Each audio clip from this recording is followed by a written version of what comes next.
13ই November নেপালের বিপক্ষে আন্তর্জাতিক প্রীতি ম্যাচ খেলবে বাংলাদেশ।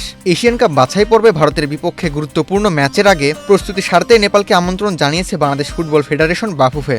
জাতীয় স্টেডিয়ামে অনুষ্ঠিত হতে যাওয়া এই ম্যাচের টিকিট অনলাইনে বিক্রি শুরু হয় 6 নভেম্বর। তবে 2 দিন পেরিয়ে গেলেও প্রায় অর্ধেক টিকিট অবিক্রিত রয়ে গেছে, যেখানে প্রথম 30 ঘন্টায় টিকিট বিক্রি হয়েছিল মাত্র 5,000-এরও কম।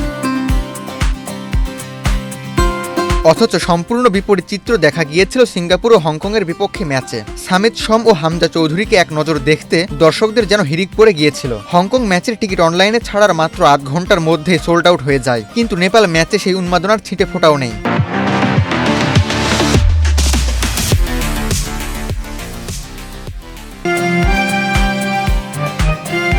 হংকং ও সিঙ্গাপুরের বিপক্ষে ম্যাচ দুটি ছিল এশিয়ান কাপের মূল পর্বে ওঠার জন্য গুরুত্বপূর্ণ প্রতিযোগিতা। র্যাঙ্কিং ও প্রতিপক্ষের শক্তির দিক থেকে সেগুলো ছিল বড় চ্যালেঞ্জ। সেই তুলনায় নেপাল অপেক্ষাকৃত খর্বশক্তির দল, কাগজে কলমে ম্যাচটির গুরুত্বও কম। তবে এরপরেও হামজা সামিদের প্রতি সাম্প্রতিক দর্শক উন্মাদনা ও ফুটবলের গণজোয়ার বিবেচনায় অনেকেই ভেবেছিলেন স্টেডিয়াম ভরে যাবে।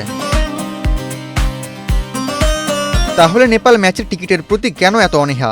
মূল কারণ, দেশের বেশিরভাগ পার ভক্ত এই ম্যাচ বয়কটের ঘোষণা দিয়েছেন। অন্যদিকে বাংলাদেশ ফুটবল আল্ট্রাস সহ আরও কয়েকটি সক্রিয় সমর্থক গ্রুপ নিয়েছে ভিন্ন পদক্ষেপ। গ্যালারিতে উপস্থিত থেকেই প্রতিবাদ জানানোর ঘোষণা দিয়েছে তারা। সমর্থকদের ক্ষোভের পেছনে সবচেয়ে বড় কারণ এশিয়ান কাপের মূল পর্বে কোয়ালিফাই করতে ব্যর্থ হওয়া। তাদের মতে হামজা চৌধুরী ও সামিত শমের মতো তারকার আগমন, সঙ্গে স্থানীয় খেলোয়াড়দের দুর্দান্ত সমন্বয়ে এবারে ছিল বাংলাদেশের ফুটবলের জন্য সেরা সুযোগ। কিন্তু সেই দলই মাত্র 3 ম্যাচের মধ্যে কার্যত ছিটকে পড়ে বাছাই পর্বের সমীকরণ থেকে। এমন হতাশাজনক পারফরমেন্সে ভক্তদের আস্থা ভেঙে গেছে। তাই প্রতিবাদের অংশ হিসেবে ক্যাবিনেটের দায়িত্বে থাকা অবস্থায় জাতীয় দলের ম্যাচগুলো বয়কটের সিদ্ধান্ত নিয়েছে তারা। আবু তালহা, বাংলাদেশ প্রতিদিন।